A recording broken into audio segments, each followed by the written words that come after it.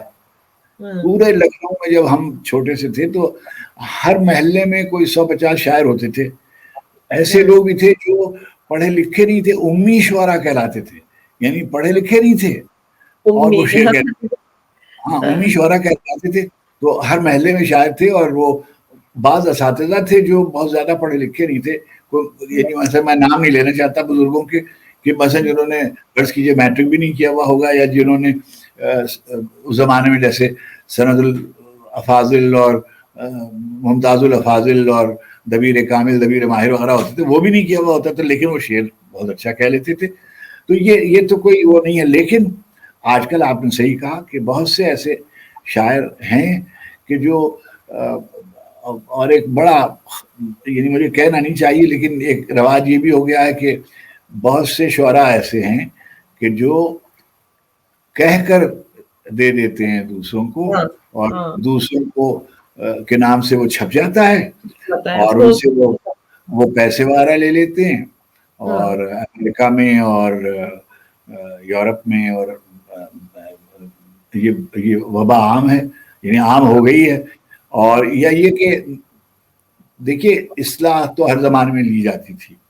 تو ہمارے ایک بزرگ تھے کراچی میں، وہ یہ کہا کرتے تھے کہ میں تو سادے کاغذ پہ بھی اصلاح دے دیتا ہوں، مراد یہ ہے کہ لکھ کے دے دیتے ہیں وغیرہ وغیرہ. تو سادے کاغذ پہ سمجھتی ہوں، اس چیز کو جانتی بھی ہوں، کیونکہ ایک دفعہ پروین شاکر اس کا مقابلہ ہو رہا تھا نظموں کا، اور ہم نے بڑی محنت سے لکھا. میں نے خیر ون کیا تھا 2 سال، لیکن وہاں کچھ ایسی لڑکیاں آئیں جنہوں نے ایک مشہور شاعر تھے وہاں سے بزرگ، ان سے لکھوا کر مقابلے میں شرکت کی. لیکن الحمدللہ ہم نے اس لیے جیتا کیونکہ ہم نے خود لکھا تھا، تو ہمارے بیان کرنے میں وہ چیز شامل تھی، ججز نے تھوڑا نوٹ کر لیا. سر اب مجھے یہ بتائیے، جب شاعری کی بات اتنی تیزی سے وقت گزر گیا، مطلب میں تو آپ سے گفتگو میرے خیال میں بہت لمبی لے جاؤں گی، آپ کو زحمت زیادہ دوں گی. میں مذہبی شاعری کی طرف بھی آنا چاہ رہی تھی، لیکن حروف عام میں اکثر لوگوں نے آپ کے لیے ایک بات کہی کہ افتخار عارف صاحب کی رومانوی شاعری بہت زیادہ ہے، لیکن وہ ان کی وطن کے اوپر شاعری یا مزدور یا کسانوں کے مسائل جیسے کہ فیض احمد فیض صاحب کرتے تھے، وہ والی شاعری بہت کم ہے یا ہے ہی نہیں، جبکہ آپ کا تو بہت ساتھ ہے فیض احمد فیض سے. پھر ایسا کیوں ہے؟ یہ بات صحیح بھی نہیں ہے، یعنی یہ بات صحیح نہیں ہے. دیکھیے احتجاج کی بہت سی شکلیں ہوتی ہیں. ایک احتجاج کی شکل وہ ہے جو فیض صاحب کیا ہے، ایک احتجاج کی شکل ہے جو سردار جعفری کیا ہے، جو مخدوم کیا ہے، جو فراز کیا ہے، جو فہمی ریاض کیا ہے، اور ایک حبیب جانب کیا ہے. سب سے زیادہ تو وہی نام ان کا اس سلسلے میں. اچھا، اب سب لوگ ایک طرح سے احتجاج نہیں کرتے، جیسے میں نے بھی کہا کہ سب لوگ ایک طرح سے عشق نہیں کرتے، سب لوگ ایک طرح سے عشق نہیں کرتے اور ایک طرح سے اس کا اظہار نہیں کرتے. اور میر نے بھی عشقیہ شاعری کی، اور حسن موہانی نے بھی کی، اور احمد فراز صاحب نے بھی کی، اور بہت سے نوجوان ہیں، میں ان کے نام نہیں لیتا ہوں اس لیے کہ وہ ممکن ناراضی ہو جائیں کہ مجھے آپ نے عشقیہ شاعروں میں شمار کیا. رومانوی شعر کہتے ہیں اور بہت داد ان کو ملتی ہے. میں خود جب میں نے شاعری شروع کی تو میں نے غزل لکھی دیار نور میں تیرا شبوں کا ساتھی ہو. اچھا، وہ میری بہت مشہور غزل ہو گئی، وہ گائی بھی گئی. اور یا تم سے بچھڑ کر زندہ ہے جان بہت شرمندہ، وہ مشہور بھی ہو گائی بھی. آپ کو شبق، آپ یقین کیجیے گا کہ میں نے وہ کتاب میں اپنے شامل نہیں کی. اچھا، تم سے بچھڑ کر زندہ ہیں میرے دنیا میں شامل نہیں تھی. جب پیش لفظ کے لیے میں نے فیض صاحب کو کتاب بھجوائی تو انہوں نے پیش لفظ لکھ دیا. لندن تشریف لائے تو مجھ سے کہنے لگے بھئی افتخار، تو اس میں آپ کی وہ غزل نہیں ہے تم سے بچھڑ کر زندہ ہے. تو میں نے کہا ذرا مجھے حجاب آتا ہے یہ کہتے ہوئے کہ کوئی شخص ایسا بھی تھا جس سے بھی چڑھ کر مجھے اپنی زندہ رہنے پر شرم آ رہی ہو. تو کہہ لیں مگر آپ کی شہرت تو اس غزل سے ہوئی تھی تو اس کو آپ کو رکھنا چاہیے تھا. خیر وہ میں نے پھر اسے اس میں شامل کر لیا. ایک شعر اس کا ہے صرف کتاب میں. ایسے ہی جب میں نے یہ غزل لکھی دیار نور میں تیرا شب ہو کے ذاتی ہو تو اس پہ بہت میری لیدے ہوئی اور میرے دوستوں نے یہ کہا کہ یہ تو ضرورت رشتہ کا اشتہار ہے کہ میں اس سے جھوٹ بھی بولوں تو مجھ سے سچ بولے یا میں اس کے ہاتھ میں ہوں وہ میرا ہو کے رہے وغیرہ وغیرہ. میں نے کہا بھائی دیکھیے ایسا ہے کہ مجھے تو اسی طریقے کا دوست چاہیے اور اگر کوئی یہ میرے مطالبات ہے اگر یہ کوئی پورے نہیں کر رہا تو میں زندگی اکیلے گزار دوں گا مگر میں اس راستے میں جاؤں گا نہیں. اچھا اب کیا ہوا کہ لیکن میں نے شفا کبھی ایسا نہیں ہوا کہ پاکستان میں کوئی اہم بات واقعہ ہوا ہو چاہے وہ بلوچستان والا قصہ ہو پہلے مارشل لا والا قصہ ہو. آپ کی فیس بک کو فالو کرتی ہوں آپ بڑا زوردار لکھ دیتے ہیں پھر اس کے اوپر ہے نا. اچھا وہ سب اس میں لکھا ہوا ہے ابھی کے زمانے تک میں نے لکھا ہوا ہے. اچھا تو مجھ پر یعنی یہ تو میرے جو مہربان ہیں وہ بہت ہیں. یعنی پہلے تو میری تو مذہبی جب میں نے پہلی دفعہ غزل لکھی وہی پیاس ہے وہی دشت ہے وہی گھرانہ ہے مشکیزے سے تیر کا رشتہ بہت پرانا ہے. تو میرے دوستوں نے کہا کہ دیکھیے یہ لکھنؤ سے آیا ہوا ہے اور اس کو سلام میں اور غزل میں فرق نہیں معلوم. اچھا تو خیر اب میں یہ کہتا ہوں کہ اقبال نے لکھا کہ ستیزہ کار رہا ہے صدا سے کیا روز چراغ مصطفی سے شرار بولہبی اور موسیٰ و فرعون و شبیر و یزید دو قوتیں آپس میں ٹکراتی رہتی ہیں. ہر زمانے میں ایک فرعون کے سامنے کسی موسیٰ کو آنا ہوتا ہے کسی نمرود کے سامنے کسی ابراہیم کو آنا ہوتا ہے کسی ابو جہل کے سامنے قیام کرنا ہوتا ہے. اس سے اس کا تصادم لازمی ہوتا ہے تو حسین نے یزید کے سامنے وغیرہ. تو میں نے کہا کہ میں تو لکھوں گا اور چنانچہ میں نے لکھا. جب میں نے لکھا تو پھر اب لوگوں نے یعنی مجھ سے پہلے بھی لکھا گیا تھا غزل میں مگر اکا دکا شعر ہوتے تھے کہ جیسے فرض کیجئے کہ شیخ کھڑے میر صاحب کا شعر ہے شیخ کھڑے محراب حرم میں پہروں دگانا پڑھتے رہیں ایک سجدہ اس تیغ تلے کا ان سے ہو تو سلام کریں. اب کتنا کہ زیر شمشیر ستم میر تڑپنا کیسا سر بھی تسلیم محبت میں اٹھایا نہ گیا. میر صاحب نے لکھا ہوا یہ کربلائی ہے. ہزار بار مجھے لے گیا ہے مقتل میں وہ ایک قطرے خون جو رگے گلو میں ہے. سلیمان ندوی. تو لکھا جاتا تھا. میں نے پھر اپنی نسل میں نے لکھا. چنانچہ فیض صاحب نے میرے پیش لفظ میں یہ لکھا کہ افتخار میری تعریف کی کہ اس کا اختصاص یہ ہے کہ اس نے فرہاد اور قیس اور وامق وغیرہ جو فارسی کے اور ایرانی تہذیب کے نمائندے تھے ان کے ذکر کے بجائے اپنی تاریخ کے بڑے لوگوں کا تذکرہ کیا کمال ان کو علامت بنایا. میرے دوست ہیں پروفیسر گوپی چند نارنگ انہوں نے مجھ پر ایک مضمون لکھا کربلا کا شعری استعارہ اور افتخار عارف باقاعدہ. اچھا اب کیا ہے کہ مجھے اس پہ کوئی وہ نہیں ہے. ظاہر ہے کہ میں کوئی دو باتیں شفا بالکل ذہن میں رکھنی چاہیے. ایک تو لوگ ہوتے ہیں پولیٹیکل ایکٹیوسٹ ہوتے ہیں جیسے حبیب جالب تھے وہ پولیٹیکل ایکٹیوسٹ تھے. جیسے فہمیدہ ریاض تھی وہ پولیٹیکل ایکٹیوسٹ تھی. مخدوم محی الدین تھے وہ پولیٹیکل ایکٹیوسٹ تھے. سردار جعفری تھے وہ کمیونسٹ پارٹی کے ممبر تھے پولیٹیکل ایکٹیوسٹ تھے. میں پولیٹیکل ایکٹیوسٹ نہیں ہوں. میں لٹریری ایکٹیویزم پر یقین رکھتا ہوں. یہ لفظ میں نے مستعار لیا ہے ارندھتی رائے سے. ابھی ان کی کتاب ایک آئی آزادی اس کے ایک مضمون میں انہوں نے لکھا کہ جو ادیب ہوتا ہے اس کا جو ایکٹیویزم ہوتا ہے وہ اور طرح کا ہوتا ہے. وہ جب لکھتا ہے اب مثلا میں نے پچھلے دنوں میری یہ غزل بہت جسے کہتے ہیں آپ انگریزی کی زبان میں وائرل ہو گئی. ہے نہیں, بہت ہی پڑھی جانے لگی اور نقل ہوتی رہی. تماشا ختم ہوگا میرے بابو دا, کب تماشا ختم ہوگا وغیرہ, بہت پڑھی گئی. اچھا آپ دیکھیے ایک شعر ہے جو میں نے بہت پہلے لکھا ہوا تھا کہ یہ وقت کس کی رونق پہ خاک ڈال گیا, یہ کون بول رہا تھا خدا کے لہجے میں. ہر حکمران آ کر جب زوال کی طرف جا رہا ہوتا ہے لوگ اس کے بارے میں یہ پڑھ رہے ہوتے ہیں کہ یہ وقت خاک ڈال گیا, یہ کون بول رہا تھا خدا کے لہجے میں. تو یہ سب جو یہ ہوتا ہے کہ لٹریچر میں یہ میرا نقطہ نظر ہے. ممکن ہے یہ میری بزدلی ہو, یہ میری مصلحت میں شکار ہو گیا ہوں, ممکن ہے ایسے ہو. یہ میرا انداز ہے, میں اس طرح کرتا ہوں. مطلب ہاں میں دیکھیے میں کوئی یہ نہیں کہہ رہا, میں کوئی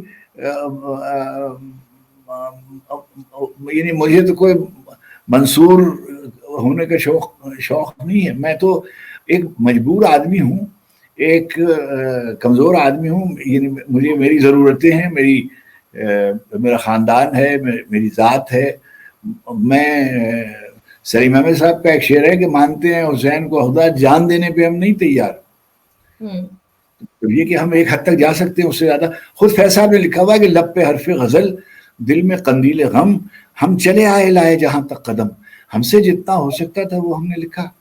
اب ہماری جو چاروں پانچوں کتابیں ہیں, یعنی میرے دونیم اور حرف باریاب اور جہان معلوم اور شعر علم کتاب دل دنیا اور یہ جو ہے کتاب گل سرخ, آپ دیکھیے تو اس میں جو احتجاج, دیکھیے میں آپ سے گفتگو کر رہا ہوں, میرے لہجے میں کوئی میرا لہجہ اوپر نہیں ہوتا, میں غصہ مجھ کو نہیں آتا. آپ کہیں کہ یہ تو بہت ہی مصلحت آمیز اور یہ تو بہت میں پہلی دفعہ آپ کو دیکھ رہا ہوں, تو آپ سے نرمی سے گفتگو کر رہا ہوں, تو یہ میں نے آواز بنائی ہوئی تو نہیں ہے, میری آواز اسی طرح کی ہے. میں آپ سے شائستہ لب و لہجے میں گفتگو کر رہا ہوں, تو یہ میرا مزاج ہے, یہ میری شخصیت ہے, اس میں میری تربیت ہے, اس میں نے سیکھا ہوگا. میں نے اپنے لیے ایک زندگی گزارنے کا ایک طریقہ یہ میرا ہے. اچھا میں ممکن ہے کہ آپ کو کوئی اور آدمی ملے جو آپ سے تیز لہجے میں گفتگو کر رہا ہو, اونچی آواز میں بات کر رہا ہو, آواز بنا کے بول رہا ہو, کچھ کر رہا ہو, اس کو حق ہے کہ وہ جیسا چاہے کرے. میں نے جس طرح کی زندگی گزاری بالکل اسی طرح کی زندگی میں نے لکھ دی. میں ایک گناہگار آدمی ہوں, اور جب آپ میرے گھر میں تشریف لائیں تو آپ کو میرے گھر ڈرائنگ روم میں داخل ہوتے ہی آپ کو پتہ چل جانا چاہیے کہ میرا تعارف کیا ہے. یعنی میرے مثلا کتاب خانے میں آپ میرے تشریف لے جائیں, اسٹڈی میں جائیں, تو آپ کو میری کتابوں سے اس بات کا اندازہ کرنا چاہیے کہ میں کس طرح کا آدمی ہوں, کس مزاج کے ہیں, بالکل سمجھ گئی. یعنی میری روایت کیا ہے, میں کس پس منظر کا آدمی ہوں. اگر یہاں آپ کو فرض کیجئے کہ یہاں پر کوئی کتابیں رکھی ہوں, فرض کیجئے یہ رکھی ہوئی ہیں رومی کی کتابیں, حافظ کی کتابیں, عطار کی کتابیں, شاہ نامے کے قصے, کوئی غالب اور میر اور وغیرہ رکھے ہوئے ہیں, جدید سارے شاعر رکھے ہوئے ہیں, تصویریں لگی ہوئی ہیں فرض کیجئے حرم کی اور کربلا کی, نجف کی, تو اس سے آپ کو پتہ ہونا چاہیے کہ یہ کس طرح کا آدمی ہوگا. اگر کہیں پر کوئی توغرا لگا ہوا ہے, کوئی آرائش کی چیزیں پتہ چل جاتا ہے وہ. تو بالکل اسی طرح سے کتابوں کو جب آپ پڑھیں گے, مثلا اقبال کے ہاں جو ان کے ڈسکسڈ انڈیویجولز ہیں, اگر آپ اس کی فہرست بنائیں تو اردو کیا فارسی کے بھی کسی شاعر نے اتنے رجال استعمال نہیں کیے ہوں گے جتنے اقبال نے استعمال کیے. تو اگر آپ دیکھیے تو ان کے ہیروز اگر آپ ڈھونڈیں, اگر آپ اقبال کے جو ہیروز ہیں اور جو رول ماڈلز ہیں, اگر آپ ان کی کتابوں میں, فارسی کی کتاب میں, اردو کی شاعری میں, فارسی کی شاعری میں بانگ درا اور بار جبریل اور سمجھیے زبور عجم اور پیام مشرق اور مرغان حجاز اور پس شبایت کرد اور اسرار خودی اور جاوید نامہ اور رموز بے خودی اور reconstruction of religious thought in Islam, یہ ساری کتابیں فارسی کی اور اردو کی اور انگریزی کی اور ان کے خطوط اگر آپ سب دیکھ لیجیے اور ان کی کلیت میں دیکھیے تو آپ کو پتہ چل جائے گا کہ اقبال کے کن لوگوں سے محبت کرتے تھے، اقبال کن لوگوں کی پیروی چاہتے تھے، اقبال کن لوگوں کو ناپسند کرتے تھے، اقبال کس طرح کا نظام چاہتے تھے، اقبال کے ہاں زندگی گزارنے کا طریقہ کیا ہے، اقبال کا تصور خدا کیا ہے، اقبال کا تصور ولایت کیا ہے، ہاں سب پتہ چل جائے گا. اگر آپ میری 4-5 جو کتابیں ہیں وہ پڑھ لیجیے تو آپ کو یہ اندازہ ہو جائے گا کہ یہ کس طرح کا آدمی ہے. ایک بات. دوسری بات یہ ہوتی ہے کہ جو باتیں اقبال کی روح میں اتری ہوئی تھی وہ انہوں نے لکھ دی. جو باتیں غالب کے خطوط پڑھ لیجیے ہاں اور غالب کی شاعری پڑھ لیجیے اور میر صاحب کی شاعری پڑھ لیجیے اور خطوط پڑھ لیجیے، میر انیس کی زندگی پڑھ لیجیے. کوئی شاعر جو شاعر ہے، چھوٹا ہو بڑا ہو، وہ وہی شاعر ہوگا جو وہ لکھے گا جو اس کے دل پر گزرتی ہے.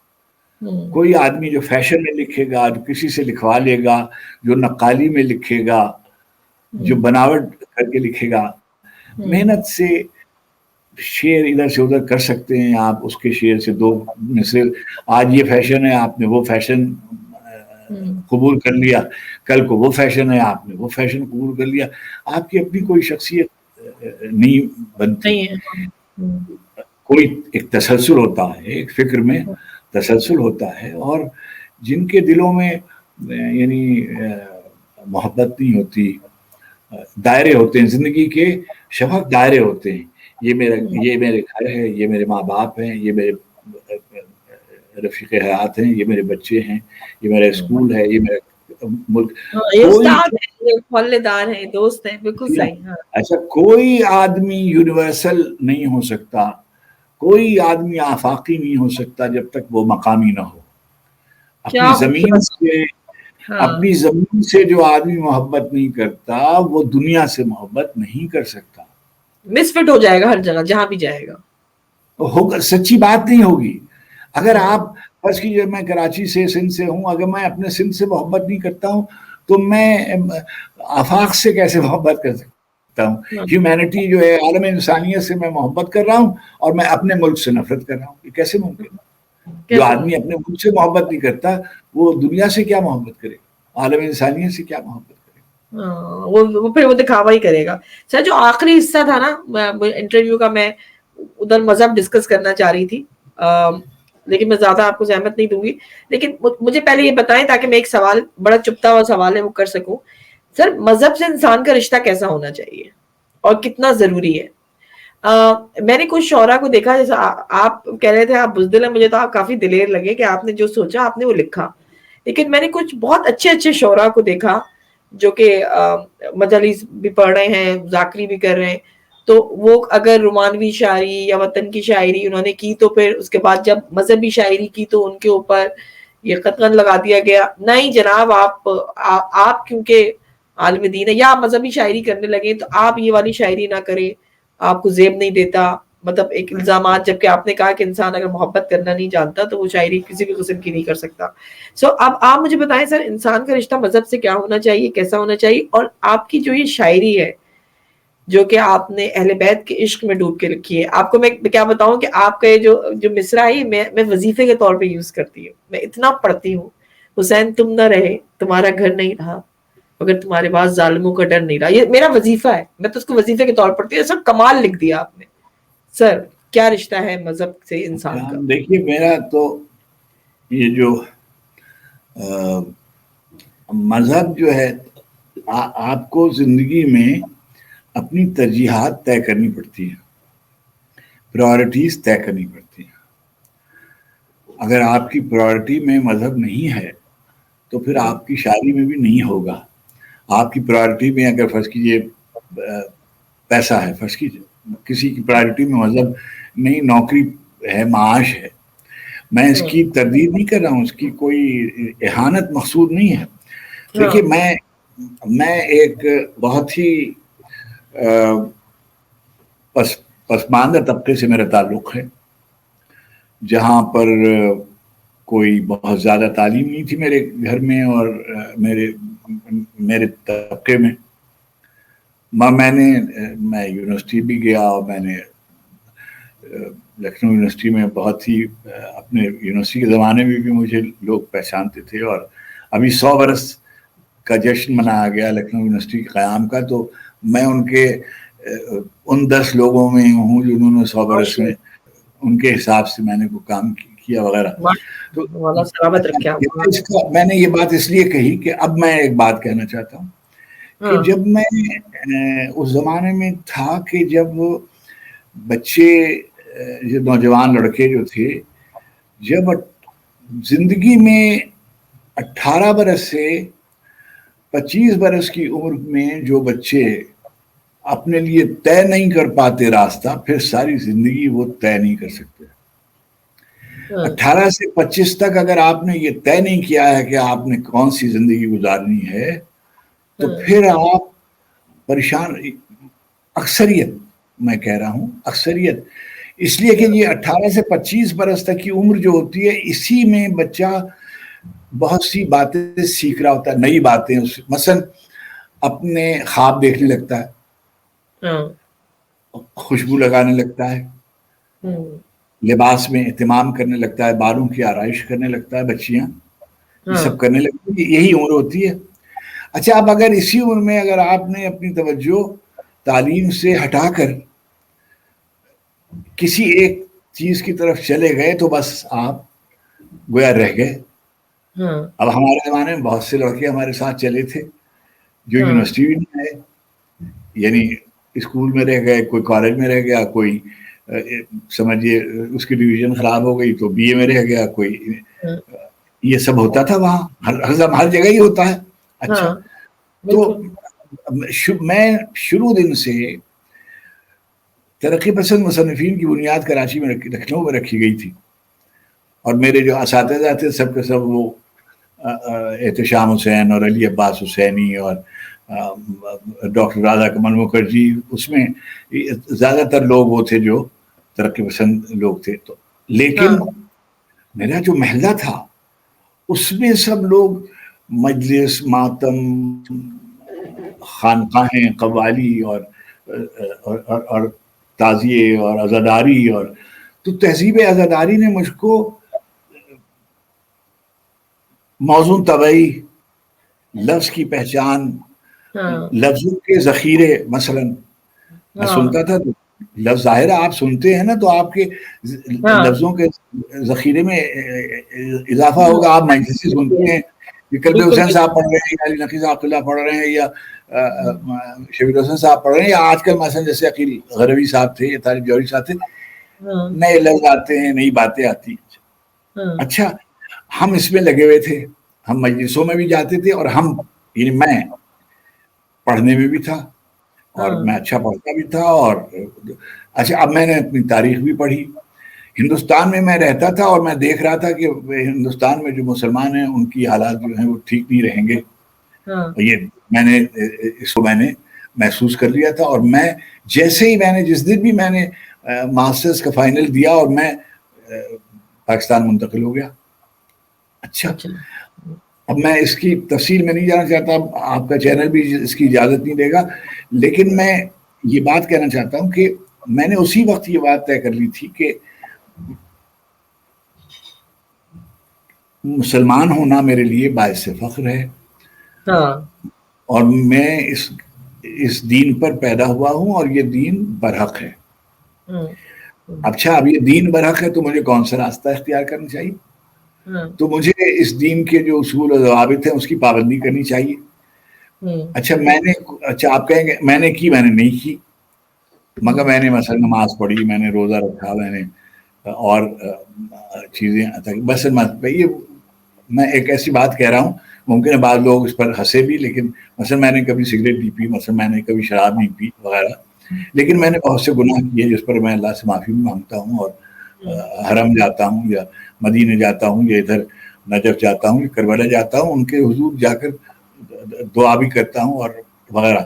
تو لیکن میں اپنے مذہب کی حقانیت پر قائل ہوں، مجھے کوئی شبہ نہیں ہے، اور میں یہاں پڑھ لکھ کر پہنچا ہوں. یعنی اس منزل تک میں نے میں نے کم کتابیں پڑھی ہیں، فرض کیجیے 10 کتابیں پڑھی ہیں، لیکن جو بھی کچھ میں نے پڑھا ہے اس کے نتیجے میں جس نتیجے پر پہنچا ہوں کہ بھائی یہ حق ہے, یہ راستہ اس طرح کا ہے, اور اس پر مجھ کو اپنی مثال بھر چلنا ہے. چنانچہ میں نے کوشش کی اس پہ رہنے کی, میں چل سکا نہیں چل سکا, یہ میرا معاملہ اور میرے اللہ کے درمیان معاملہ ہے. بالکل بے شک. باقی یہ ہے کہ میں یہ ضرور کہتا ہوں کہ کوئی نہ کوئی انسان کا زندگی گزارنے کا نظریہ ہونا چاہیے, اور کوئی بھی آپ کا نظریہ ہو, کوئی بھی آپ کا نظریہ ہو, وہ آپ سے ایک دائرے اخلاقیات ہے جس کا مطالبہ آپ سے کرتا ہے. کوئی بھی مذہب جو دنیا کا ہے وہ آپ سے یہ نہیں کہتا کہ آپ جھوٹ بولیے, کوئی بھی مذہب یہ نہیں کہتا کہ آپ کسی کے پیسے لے کے بھاگ جائیں, چوری کیجیے, دھوکہ ڈالیے, اور یعنی بزرگوں کا احترام نہ کیجیے, اساتذہ کا احترام نہ کیجیے. کوئی مذہب نہیں کہتا, کوئی مذہب یہ نہیں کہتا کہ آپ دوسرے کا مال غصب کر لیجیے. ظلم کا لفظ استعمال ہم کرتے ہیں, صبر کا لفظ استعمال کرتے ہیں. تو صبر کیا ہے, ظلم کیا ہے؟ ظلم یہ ہے کہ جس کا جو حق ہو وہ نہ دیا جائے, اس سے محروم کر دیا جائے, اس پہ وہ مسلط کر دیا جائے جو اس کا یعنی متقاضی نہیں تھا, جس کا وہ اس نے کوئی ایسا کام نہیں کیا جس پر وہ ظلم کیا جائے. تو میں نے مثلا جیسے آپ نے ابھی جس مصرے کو پڑھا, کہ میں یہ کہتا ہوں کہ یہ جسٹ ہے اس پورے قصے کا. تم نہیں رہے, تمہارا گھر نہیں رہا, مگر تمہارے بعد ظالموں کا ڈر ہی لگا. یعنی کیا ہے, یعنی کہ امام کا سارا قیام جو ہے علیہ الصلوۃ والتسلیم, سارا قیام یہ ہے کہ ہمارے علماء سو طرح سے اس کو بیان کرتے ہیں, اور اکثر بیشتر وہ سب صحیح ہوتا ہے. لیکن اگر میں اپنے لفظوں میں مختصراً اس کو بیان کروں کہ یزید اسلام کے خلاف تھا, اور امام یہ کہہ رہے تھے کہ یہ فاسق ہے اور یہ اسلام کے حدود کو توڑ رہا ہے, اور انہوں نے آواز بلند کی. اچھا تو کیا وہ ختم ہو گیا؟ وہ ختم نہیں ہوا. 61 ہجری میں وہ شام کے وقت اعلان کر رہا تھا کہ ہم نے حسین کو قتل کر دیا اور جمع کر دیا اور آج وغیرہ. لیکن آج کون کہہ رہا ہے کہ کون جیتا ہے کون ہارا ہے؟ سب آپ کے سامنے ہے. تو وقت جو ہے وہ فیصلہ کرتا ہے, فوراً ہی فیصلہ ہو گیا. یعنی 3-4 سال میں ہی صورت احوال تبدیل ہو گئی, اور آج تک. اچھا اب وہ جو علامت بن گئے کا مطلب کیا ہے کہ ہمارے بزرگوں میں علامہ نقوی صاحب اللہ, یعنی جو ہمارے اساتذہ میں, انہوں نے ایک دفعہ یہ فرمایا کہ امام نے جو کچھ کیا, جو سر انجام دیا, وہ کوئی نئی بات نہیں تھی. تمام اہل حق ایسے ہی کرتے تھے جیسے امام نے کیا. وہ قیام کرتے تھے, عظیمت کا مظاہرہ کرتے تھے, مگر جو کچھ امام کے ساتھ ہوا وہ کسی کے ساتھ اور کے ساتھ نہیں ہوا. یعنی ان کے ساتھ کیا ہوا, ان کے ساتھ انہیں اپنے گھر سے نکلنا پڑا. اگر وہ نہیں نکلتے حرم سے, اپنے پہلے مدینے سے نکلے, مکے آئے, مکے میں نہیں رہنے دیا گیا. یہاں آپ نے انہوں نے کہا کہ اچھا بھائی ہمیں یہ کر لیں, ہمیں یہ کر لیں, یہ کریں. اس نے کہا نہیں, بیعت, ان کا بیعت تو نہیں کرنی ہے. بیعت کا تو مطلب یہ ہے کہ ہم اس کی جو لیجیٹیمیسی ہے. اچھا یزید جان رہا تھا کہ یہ لیجیٹیمیسی اسی میں ہے کہ بیعت کر لیں. اگر یہ نکل گئے تو پھر اس کا مطلب یہ ہے کہ میری لیجیٹیمیسی کو انہوں نے چیلنج کر دیا. تو کھلے میدان میں جنگ ہوئی. اب کوئی منافق نہیں تھا, اب سب کھلے ہوئے تھے کہ یہ یزید کا موقف ہے, یہ حسین کا موقف ہے. حسین نمائندے تھے اللہ کے رسول صلی اللہ علیہ وسلم کے. چنانچہ انہوں نے کوئی سی ایسی قربانی نہیں تھی جو, یعنی بھوک کی قربانی, پیاس کی قربانی, مال کی قربانی, اولاد کی قربانی, بچوں کی قربانی, اپنے گھر کی دربدری دے, سارے جرم جو تھے وہ سامنے آپ کے تھے. تو اچھا اب کیا ہے, سب نے اپنے اپنے طور پہ لکھا, اور یعنی ہم مسیح والوں نے تو کیسے سلسلے ہیں جو لکھے. ہم نے تو تھوڑا سا لکھا, مگر مجھے توفیق دی گئی, میں نے لکھا, اور یہ میرا فخر ہے اور میرا امتیاز ہے کہ مجھے اس نام سے پہچانا جانے لگا. ورنہ سینکڑوں کروڑوں لوگ لکھ رہے ہوتے ہیں اور کوئی اس کا نوٹس نہیں لیتا. مجھے تو کوئی اور یہ میں اپنے لیے باعث فخر سمجھتا ہوں. میری ایک کتاب چھپی شہر علم کے دروازے پر, اس میں میں نے اپنی حمدیں اور نعتیں اور منقبتیں اور سلام نظمیں یہ سب شائع ہوئی, بہت پڑھی جاتی ہے اور بہت نقل ہوتی ہے. سر میں چاہتی ہوں آخر میں تو محو ہو جاتی ہوں آپ کی گفتگو میں, اور آپ سے بہت کچھ میں نے اس دوران سیکھا ہے, سمجھا ہے. میں نے آپ کو یہ جانا کہ لوگ زیادہ تر شکوا کرتے ہیں, میں نے دیکھا آپ کے پاس شکوا نہیں ہے, بلکہ آپ نے نئے لکھنے والوں کو بھی ایک طرح سے تربیت کر دی اس جو ابھی میں نہیں آپ دیکھیے, شکوا کاہے کا شفق. میں نے جیسے میں نے کہا کہ میں نے بہت نیچے سے زندگی شروع کی. میں پاکستان میں آیا, مجھے کبھی کسی پنجابی سندھی بلوچی کا جھگڑا نہیں میں نے دیکھا. مجھے کبھی کوئی تعصب کا سامنا نہیں کرنا پڑا پاکستان میں. میں دیکھیے اسلام آباد میں 30 سال سے رہ رہا ہوں, میں 30 سال سے یہاں رہ رہا ہوں. میں پاکستان اکیڈمی آف لیٹرز کا چیئرمین رہا 10 برس, میں مقتدر قومی زبان کا چیئرمین رہا 10 برس, میں ECO میں ایمبیسڈر بنا یعنی ڈپلومیٹک اسائنمنٹ پہ گیا 4 برس ایران میں رہا. میں پھر آیا, مجھے پھر 70 برس کے بعد مجھ کو 10 برس میں نے ملازمت کی. تو مجھ کو کوئی منصبی طور پر, عہدوں کے طور پر, میں جو میرے یہاں سب سے اونچا سول سروس کا جو کوڈ ہوتا ہے وہ گریڈ 22 ہوتا ہے, 22ویں گریڈ کے. میں نے شاید سب سے زیادہ 22 گریڈ کے جو ایک آدھ, یعنی میں احتیاطاً یہ کہہ رہا ہوں ایک آدھ اور ہوں گے, مجھ سے زیادہ کوئی اس عرصے میں نہیں رہا. میں 1995 میں مقتدرہ قومی زبان کا چیئرمین مقرر کیا گیا تھا, اور اب جب میں ریٹائر ہوا ہوں دسمبر میں, اس وقت تک میں اس گریڈ میں قائم تھا. تو اللہ نے مجھے دیا, تو میں شکر کاہے کا, یعنی میں شکایت کیا کروں. اللہ نے مجھے اولاد دی, ایک بیٹی دی, مجھے بیٹا دیا, دونوں صاحب فرما بردار بچے ہیں, ان کی خوشحال زندگی ہے. میں نے کسی سے قرض نہیں لیا, میں نے کسی کے سامنے ہاتھ نہیں پھیلایا. پروردگار عالم نے باق محمد و آل محمد مجھے محفوظ رکھا کہ میں کسی کے سامنے ہاتھ پھیلاتا, میں نے نہیں پھیلایا. کوئی آدمی یہ نہیں کہہ سکتا کہ میں نے اس کا حق مارا ہو. میں نے دیکھیے, میں 55 سال سے میں ملازمت کر رہا ہوں, تو میری 55 سال کی بیلنس شیٹ تو سب کے سامنے ہے نا, اور میں پبلک سروس میں ہوں, تو وہ تو ایک پیسے کا بھی اگر کسی نے کچھ کیا ہوا ہے تو الزام کے طور پر ہی کہہ دیتے ہیں, تہمت کے طور پہ. مجھ پہ تہمت لگی کہ میں ہندوستان میں میرے والدین رہتے تھے, مجھ پہ تہمت لگی کہ میں شیعہ ہوں, مجھ پہ تہمت لگی کہ میں سوویت یونین سے میرا تعلق ہے, مگر کوئی اخلاقی تہمت بحمداللہ کوئی نہیں لگی. کتنا مطلب آپ جیسے لوگ کم ہیں جو کہ شکر ادا کرتے ہیں, اور اس کی نعمتوں کا جو شمار ہے وہ بڑی دلیری سے کرتے ہیں, اور کہتے ہیں نہیں میں تو خوش ہوں. سر میں اینڈ میں چاہتی ہوں کہ اب اس میں کاوش کوئی نہ کچھ اہتمام میرا, ہوائیں محفوظ کر رہی ہیں کلام میرا. میں کچھ کریموں کے باب نعمت سے منسلک ہوں. میں نے سنا ہے. میں کچھ کریموں کے باب نعمت سے منسلک ہوں, سو خود بخود ہو رہا ہے سب انتظام میرا. مجھے تو کوئی ایشو نہیں ہے, کوئی مسئلہ نہیں ہوا کبھی زندگی میں. اب دیکھیے میری عمر 76 برس کی ہو گئی, اب میں کسی روز اپنے دوسرے سفر پہ روانہ ہو جاؤں گا, لیکن اللہ سبحانہ تعالیٰ کا بہت کرم ہے کہ انہوں نے مجھے کامیاب زندگی گزرا.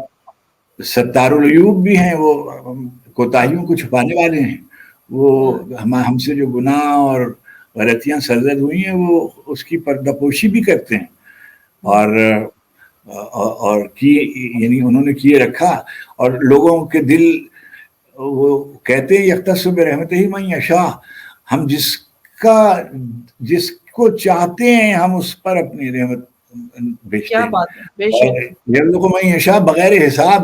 ہم بعض لوگوں کو, میں شفق ایک اعزاز میرے گلے میں ڈالا گیا, اور میں جب لے کے نکل رہا تھا تو اس ملک کی ایک بہت طاقتور شخصیت جو تھی وہ میرے قریب مبارکباد کے لیے آئی. اس نے جب مجھے مبارک, تو میں نے کہا کہ انہوں نے ایک قرآن کی آیت ہے نا کہ تو عز من تشاء تو ذل من تشاء, اس کو سعادت کے طور پر پڑھی. تو میں نے کہا نہیں سب, میں تو اس کے اگلے حصے کا آدمی ہوں. تو رزق کو من یشاء بغیر حساب, مجھے تو رزق دیا جاتا ہے بغیر حساب کے. یعنی میری یعنی میں کوئی میری صلاحیت اور ہنر کا قصہ نہیں ہے، میں میری طرف یختص برحمتہ ہی من یشاء، جس کو چاہتا ہے اللہ بغیر حساب رزق دیتا ہے، تو مجھ کو تو بغیر حساب رزق دیا۔ کیا کمال ہے سر۔ آخر میں اگر کوئی نعت کے یا یہی والا کلام حسین، میں چاہتی ہوں آپ کی دعا کے ساتھ میں اختتام کروں، کوئی نعت ہو یا پھر وہی، مجھے تو آپ کا ایک کلام بہت پسند ہے، اس کے 2 مصرے میں چاہوں گی کہ آپ کی زبان سے سنوں، حسین تم نہ رہے۔ چھوٹی سی نظم ہے، دعائے قبیل کا ایک مصرع ہے، ایک فقرہ ہے امیر المومنین کا، یا سریع الرضا اغفر لمن لا یملک الا الدعاء، اے جلدی راضی ہو جانے والے رب، میرے پاس کوئی پونجی نہیں ہے، مجھے بخش دے، میرے پاس کوئی پونجی نہیں ہے بجز دعا کے۔ تو یہ امام کی دعا ہے، دعائے قبیل کی کا ایک فقرہ ہے، تو اس پہ میں نے ایک پریشانی کے زمانے میں یہ نظم لکھی تھی۔ بالکل اور شروع میں امیر المومنین کا قول ہے، یہ دنیا ایک سور کے گوشت کی ہڈی کی صورت کوڑیوں کے ہاتھ میں ہے، یہ دنیا ایک سور کے گوشت کی ہڈی کی صورت کوڑیوں کے ہاتھ میں ہے، اور میں نان و نمک کی جستجو میں در بدر قریہ بقریہ مارا مارا پھر رہا ہوں، ذرا سی دیر کی جھوٹی فضیلت کے لیے ٹھوکر پہ ٹھوکر کھا رہا ہوں، منزل عز و شرف پہ گر رہا ہوں، اور میری انگشتری پر یا علی لکھا ہوا ہے۔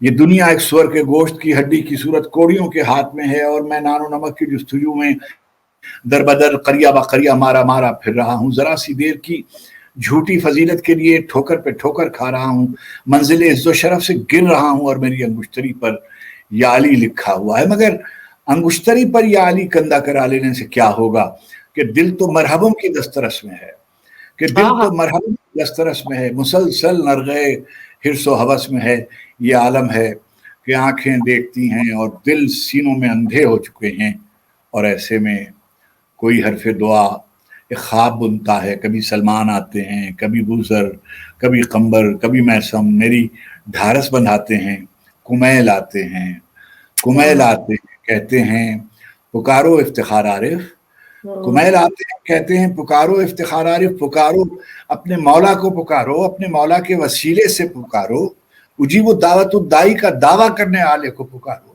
کمیل آتے ہیں کہتے ہیں پکارو افتخار عارف، پکارو اپنے مولا کو، پکارو اپنے مولا کے وسیلے سے، پکارو اجیب دعوت الدائی کا دعویٰ کرنے والے کو پکارو۔ یہ مشکل بھی کوئی مشکل ہے، دل چھوٹا نہیں کرتے، کریم اپنے غلاموں کو کبھی تنہا نہیں کرتے، کبھی رسوا نہیں کرتے، یہ دنیا ایک سور کے گوشت کی ہڈی کی صورت کوڑیوں کے ہاتھ میں۔ سبحان اللہ، مولا آپ کو سلامت رکھ کے، بہت خوبصورت کلام آپ نے سنا دیا، اور ایک امید کی کرن بھی کہ مولا سے اپنی جستجو رکھنی ہے۔ سر میں یہاں سے خداحافظ کر رہی ہوں، 2 منٹ آپ کے اور لوں گی۔ میری یہی دعا ہے کہ آپ جیسے لوگ جو تاریخ ساز شخصیات ہیں ان کو پروردگار لمبی زندگی عطا کرے، اور ہم آپ کے علم سے فیضیاب ہوتے رہیں، اور اس طرح کی گفتگو جاری رہے، کیونکہ آپ کی گفتگو سے ہم اب سیراب تو نہیں ہو سکتے، لیکن ہماری تربیت میں بہت عمل دخل رہتا ہے آپ کی گفتگو کا۔ سر آخر میں کوئی پیغام دینا چاہیں، بس پھر میں خداحافظ کرتی ہوں۔ بس میں ایک شعر آپ کے سامنے پڑھ سکتا ہوں کہ آسمانوں پر نظر کر انجموں مہتاب دیکھ، آسمانوں پر نظر کر انجموں مہتاب دیکھ، صبح کی بنیاد رکھنی ہے تو پہلے خواب دیکھ، آسمانوں پر نظر کر انجموں مہتاب دیکھ، صبح کی بنیاد رکھنی ہے تو پہلے خواب دیکھ۔ جب آپ خواب دیکھیں گے اور اللہ سے دعا کریں گے تو پروردگار عالم آپ کے خواب کو یقیناً تعبیر سے ہمکنار کرے گا۔ بے شک، تو خواب دیکھیں، یہ بہت بہت اچھی، میں تو سمجھتی ہوں یہ نصیحت ہے کہ آپ کو خواب دیکھنا ہوگا، تبھی آپ حقیقی زندگی میں اس خواب کو تعبیر، شرمندہ تعبیر کرنے کے لیے عمل کریں گے، اور عمل کا دار و مدار نیت پہ۔ تو آپ کی نیتوں کو پروردگار پاک و پاکیزہ رکھے، اسی دعا کے ساتھ اختتام کرتے ہیں۔ انشاءاللہ جلد ملیں گے کسی اور پروگرام کے ساتھ، جب تک کے لیے افتخار عارف صاحب کو، شفق جعفری کو اجازت دیں۔ خدا حافظ۔